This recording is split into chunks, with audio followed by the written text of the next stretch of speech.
నమస్తే అండి వెంకటరమణ గారు. ఓవరాల్ గా చూసుకుంటే 2019 నుంచి వైఎస్ఆర్సీపీ ప్రభుత్వం అధికారంలోకి వచ్చిన తర్వాత అసలు ఇప్పటి వరకు చేసిన అభివృద్ధి ఏంటంటారు? ఆయన వల్ల లేదంటే ప్రభుత్వం వల్ల పేద ప్రజలకి అందిన ప్రయోజనాలు ఏంటి, వచ్చిన ప్రయోజనాలు ఏంటి, అసలు ఎవరు లబ్ధి పొందారని మీరు అంటారు? మీ పిల్లలు ఇంటర్మీడియట్ మరియు ఎంసెట్ చదువుతూ సబ్జెక్ట్స్ లో కన్ఫ్యూజ్ అవుతున్నారా? కాన్ఫిడెన్స్ లెవెల్ తక్కువగా ఉందా? రిపీటెడ్ మిస్టేక్స్ చేస్తున్నారా? అయితే మీకోసమే ఉంది Rise app. 1 lakh question bank, performance analysis, online classes by experts, ఇంకా మరెన్నో ఫీచర్స్ తో మీ ముందుకొచ్చింది Rise the perfect guide. Description లో ఉన్న లింకును ఉపయోగించి సబ్స్క్రైబ్ అవ్వండి. ఇప్పుడు జగన్మోహన్ రెడ్డి గారు 2019లో ప్రమాణ స్వీకారం చేసినప్పటి నుంచి 5 సంవత్సరాలు కావస్తుంది. ఒక 3 నెలలు తక్కువ 9 నెలలు అవుతుంది. ఈ దేశంలో 29 రాష్ట్రాలు ఉన్నాయి, 29 మంది ముఖ్యమంత్రులు ఉన్నారు. ఏ ముఖ్యమంత్రి కూడా అభివృద్ధిలో ఒకరినొకరు చూసి పోటీ పడుతున్నారు.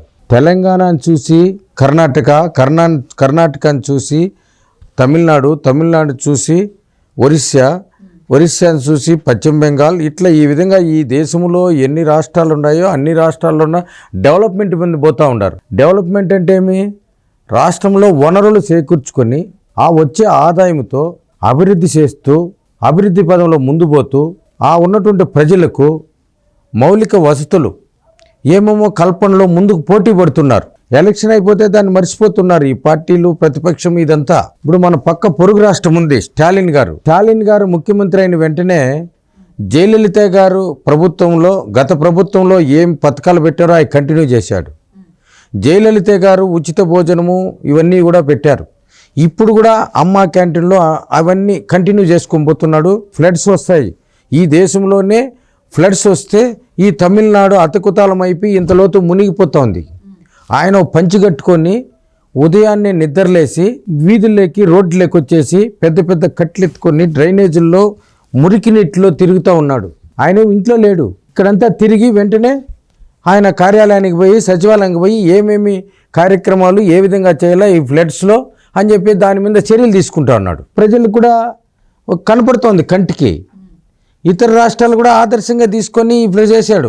గతంలో మన ముఖ్యమంత్రి గారు వైజాగ్లో ఈ ఫ్లడ్స్ వస్తే అక్కడే 7 రోజులు కంటిన్యూగా బస్సులో పడుకొని అక్కడ ఉన్నటువంటి విద్యుత్ సౌకర్యం అయితేనేమి, రోడ్లు పాడైపోయినాయి, బిల్డింగ్లు పాడైపోయినాయి, ఎంతోమంది ప్రాణ నష్టం జరిగింది, జన నష్టం ఇవన్నీ జరిగితే అవన్నీ పూడ్చుకొని 8 రోజుల తర్వాత అమరావతికి వచ్చాడు ఆయన. నువ్వు వచ్చిన తర్వాత కరోనా వచ్చింది, భూకంపం ఒకటి రాలా, అన్నీ వచ్చేసినాయి. భూకంపం రాలేదు, కరోనా వచ్చింది, ఫ్లడ్స్ ప్రతి సంవత్సరం వస్తూనే ఉన్నాయి.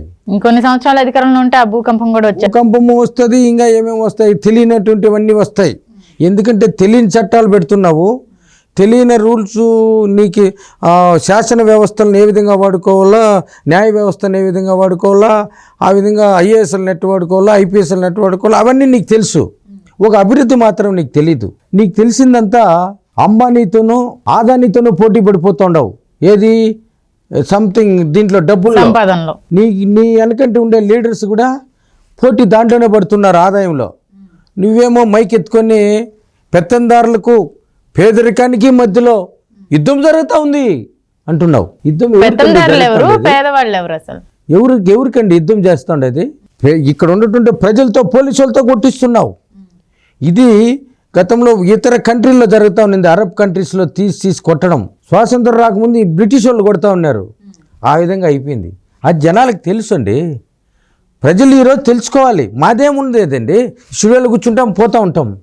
ఎమ్మెల్యేలుగా తెలుగుదేశం వాళ్ళు కానీ, ఇంకో పార్టీ వాళ్ళు కానీ, ప్రతిపక్షంలో జనసేన వాళ్ళు కానీ, పవన్ కళ్యాణ్ కానీ, ఆ ఓడిపోతే కూడా వాళ్ళు హాయిగా షూటింగ్లు తీసుకుంటాడు. చంద్రబాబు నాయుడు కూడా ఓడిపోతే ఆయన ఇల్లు చేరిపోతాడు. తెలుసుకోవాల్సింది ప్రజలండి. ప్రజలకి ఈ వేళకి తెలీదు, తెలుసుకోవడం లేదు. జగనన్న ఇచ్చే పథకాలు జేఎన్ వాళ్ళ దగ్గర ఒక మీటింగ్లో పెట్టేసి ప్లే కార్డులు ఇచ్చేసి ఆడన్న ఏం చెప్తే జే అంటూ ఉన్నారు. దేని కూడా జేయే. మీ సమాధుల కాడ బిల్డింగ్లు వేస్తాం, ఇవి కడతామంటే జైనే, జై జగన్ అనేది ప్రతి ఒక్కదానికి అన్నిటికీ ఆ విధంగా నేర్పించేసినారు. అది కూడా ప్రజలు కూడా తెలిసిపోయి జై అనేస్తే ఒక క్వార్టర్ బాటిల్ వచ్చేస్తుంది, 500 వచ్చేస్తుందని దానికి బస్సులు ఎక్కేస్తాను. వాళ్ళు కూడా జే అనేస్తే ఇంకా మనకు పని లేదని ఊరు వెళ్ళిపోతూ ఉన్నారు. ఏమి వాళ్ళని అడిగితే మాకు 500 ఇస్తా ఉన్నారు, ఒక క్వార్టర్ బాటిల్ ఇస్తూ ఉన్నారు అంటున్నారు. నీ వెనకంటుండే ఎమ్మెల్యేలలో ఇలా చేసేవాళ్ళు ప్రజలైనా ఏం ఆలోచిస్తారు ముందు ముందు? ముందు ఏమీ ప్రజలు, ఇది కలియుగం. కలియుగం గురించి కొంచెంసేపు ఏదైనా ఒక పుస్తకాలు పఠనం చేస్తే తెలుస్తుంది.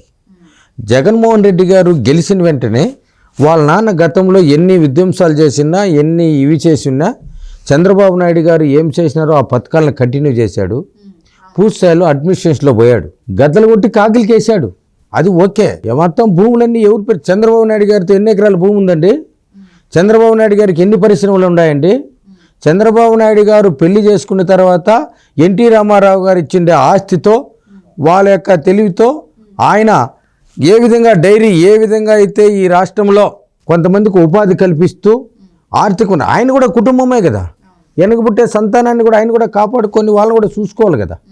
నీ మాదిరి రూపాయి జీతం తీసుకుంటానన్నావు, లక్షల కోట్లు, నీ ఇంటికే కొన్ని వేల కోట్లు అవుతుంది, నీ కేసులకే కొన్ని వేల కోట్లు అయిపోతుంది, నీకున్నటువంటి పరిశ్రమలు, సంపాదన ఉండేటువంటి పరిశ్రమలకే కొన్ని వేల కోట్లు అయిపోతుంది, నీ తమ్ముళ్ళ కేసులకు వేల కోట్లు అయిపోతుంది, నీ వెనక ఉండే వాళ్ళకు వేల కోట్లు అయిపోతుంది.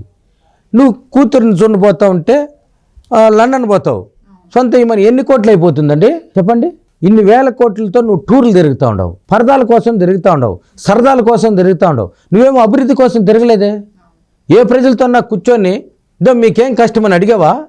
గతంలో ముద్దులు పెట్టుకుంటా పోయినావు, గ్రామాల్లో సమస్యలు చూసావు.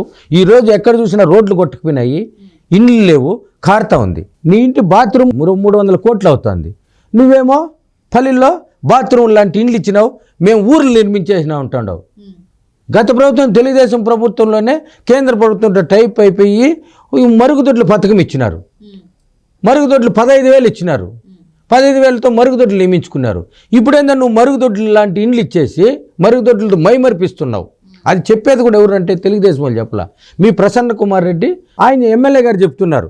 మరుగుదొడ్డు అంత ఇచ్చినారు, ఒక రూమేనో, పెళ్లి చేసుకుంటే వాళ్ళ దంపతులు ఆడబనుకోవాలా, వాళ్ళ తల్లిదండ్రులు ఆడబనుకోవాలా, ఇంకో ఎవరు పనుకోవాలని.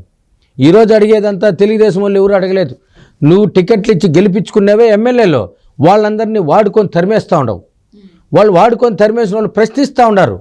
నిన్న కూడా చిత్తూరు జిల్లాలో పూతలపట్టి ఎమ్మెల్యే ఒక దళితుడు ప్రశ్నించాడు.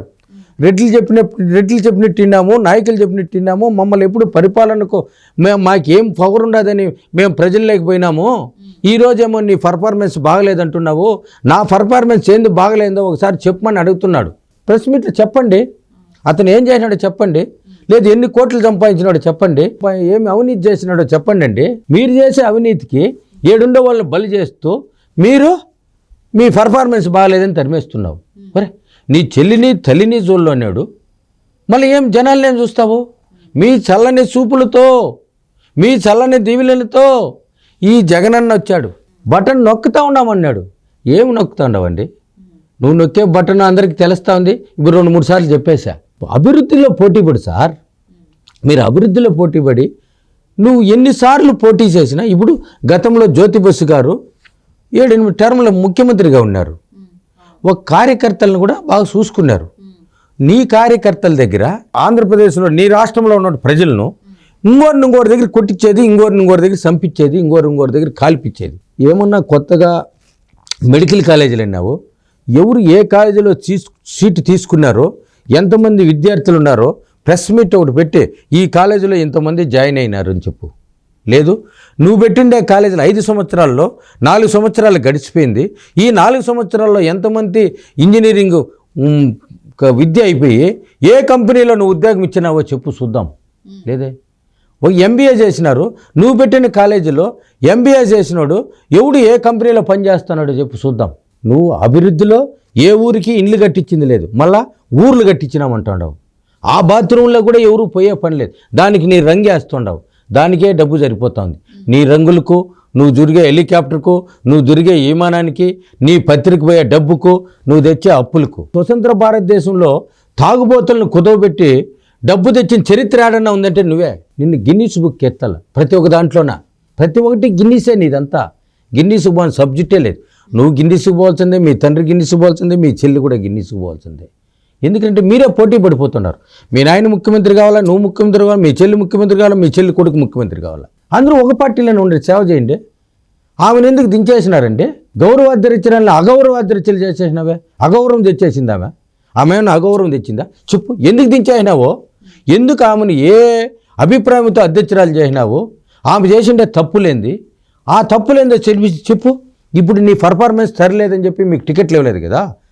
ఇప్పుడు విజయమ్మను అధ్యక్షురాలు చేసి ఆమెను ఎందుకు దించేసినావో చెప్పు చూద్దాం. అవును, ఓకేనా? ఇప్పుడు రోజమ్మకు కొంతమందికి మంత్రులు శాఖలు మార్చినావు. మీ చెల్లి ఏం తప్పు చేసిందని ఆమె దించేసినావు. లేదు, ఇప్పుడు నీ చెల్లెలు కాంగ్రెస్ పార్టీకి వెళ్ళింది.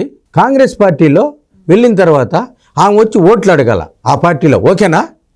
ఇప్పుడు ఆమెకు నేను సూటిగా ఒక సమాధానం చెప్తున్నా. శర్మిలమ్మ గారు, నువ్వు ఈ ఆంధ్రప్రదేశ్లో దిగిన వెంటనే నీ చిన్నాన్ని ఎవరు చంపినారు, ఎందుకు చంపినారు, ఎందుకు ఈ కేసు లేట్ అవుతా ఉంది, దీని మీద ఏం చర్య తీసుకుంటావో తర్వాత వచ్చి ఓట్లు అడగమంటున్నా నేను. ఆంధ్రప్రదేశ్ లో వచ్చిన తర్వాత ఎంతైనా అన్న చెల్లి ఒకటే అవుతుంది. నీ అన్నా చెల్లి ఒకటైనావు. మరి ఆమె కూడా చెల్లెలు కదా సునీత. అవును, అప్పుడు ఆయన బాబాయ్ గురించి ఆవిడ ఏం మాత్రం ఏం చెప్తారు? అయ్యి నువ్వు కనుక్కోవాలి కదండి. రేపు ఇంకోటి జరిగితే అన్యాయం నువ్వేం తీర్చగలుగుతావు? నీ కుటుంబంలో నీ చిన్నాన్న జరిగిన అన్యాయాన్ని నువ్వు ప్రశ్నించలేసే ఆ నిందితులు నువ్వు పట్టుకోలేనప్పుడు నువ్వు ఎదుటి కుటుంబంలో ఈ రాష్ట్రంలో ఎన్నో హత్యలు జరుగుతాయి, వాళ్ళేం నువ్వు చూడగలుగుతావు? ఆ పార్టీలకు పోయి నీ అన్న చూడలేదు, నువ్వేం చూస్తావండి అని నేను సూటిగా అడుగుతున్నా శర్మిలమ్మను. ఏ గొడ్డల పోట్లకు ఎవరు బలవుతారో తెలవడం లేదు. ఇవి కొంచెం జాగ్రత్త ప్రజలు గమనించాలా. ఏం నాయకులు గమనించాలి పని లేదండి, ప్రజలు తెలుసుకోవాలా. వాడుకొని వదిలేస్తూ ఉన్నారు ఎమ్మెల్యేలందరినీ. మంచి తిట్టిస్తాండా వాళ్ళని అసెంబ్లీలోనో ప్రెస్ మీట్లు పెట్టి. మరి వాళ్ళకి టికెట్లు ఇచ్చేదే అంటే మళ్ళీ తరిపి శిక్షణ వాళ్ళకి ఇస్తావా? స్కిల్ డెవలప్మెంట్ పెడితే దీంట్లో ఇస్తున్నావా? నీ డెవలప్మెంట్ అంతా, నీ స్కిల్ అంతా ఎక్కడ పెడుతున్నావు? అంటే కొత్త వాళ్ళందరినీ పిలుచుకొచ్చి వాళ్ళకి టికెట్లు మళ్ళీ చంద్రబాబుని తిట్టేదానికి ఒక ట్రైనింగ్ క్లాసులు ఏమన్నా పెడుతున్నావా? హింసి ఉన్నాడు గన్నవరం ఎమ్మెల్యే, అతను లాగినావు, అతన్ని వాడుకున్నావు, తరిమేసినావు. గుడివాడ గురావు అతను తిట్టాడు, అతన్ని వాడుకున్నావు, అతను తిట్టేసావు. వరుసగా అందరినీ లాక్కుంటూ పోతున్నావు, పెట్టినావు, తిట్టిపిచ్చినావు, మళ్ళీ తీసేస్తున్నావు. అదేనా? ఇంక ప్రజలను కూడా ఆ పనే కదా నువ్వు చేసేది. ఏ ప్రజలకు ఏం సేవ చేస్తున్నావు? ఏ గ్రామంలో సంతోషంగా ఉన్నారు, ఏ జిల్లాలో సంతోషంగా ఉన్నారు, ఏ విద్యార్థి ఒక మెడికల్ కాలేజ్ హాస్పిటల్ ఏమన్నా ఉన్నాయా? ఏ భర్తీ చేయలేదా డాక్టర్లను? చేయలేదు కదా. ఏ ఇంజనీర్ కొత్తగా కంపెనీలు లేవట్లేదు కదా. ఇంకేందండి నువ్వు అభివృద్ధి చేసేది? ఎన్ని రోజులు అప్పు చేస్తావు? ఇంకెవరిని కుదవ పెడతావు? తాగుబోతలనే కుదవ పెట్టినాడు.